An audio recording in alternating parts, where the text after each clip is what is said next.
ఇదొక ఈ సమ్మర్ కి ఒక ప్రాపర్ ఫ్యామిలీ ఎంటర్టైనర్. అంటే నాకు తెలుసు మే 31st కి వేరే సినిమాలు కూడా వస్తున్నాయి. ఒక మాస్ ఫిలిం, ఒక థ్రిల్లర్ ఫిలిం. అంటే కాంపిటీషన్ అనేది చాలా హెల్దీ ఉండాలి. అదేవిధంగా అందరు ఆడియన్సెస్ కి నచ్చాలి. So every film should work. మన తెలుగు సినిమా బాగుండాలి. ఈ సమ్మర్ అంతా కూడా మనకి చాలా డ్రై లీన్ పీరియడ్ లాగా నడిచింది.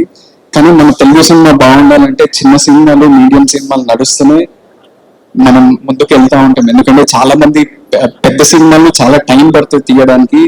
థియేటర్లు, ఈకో సిస్టమ్, జాబ్స్, ఎంప్లాయ్మెంట్ ఉండాలంటే మన చిన్న సినిమాలు, మీడియం సినిమాలు అట్లీస్ట్ నెలకి 2 నడుస్తూనే థియేటర్లు బాగుంటాయి.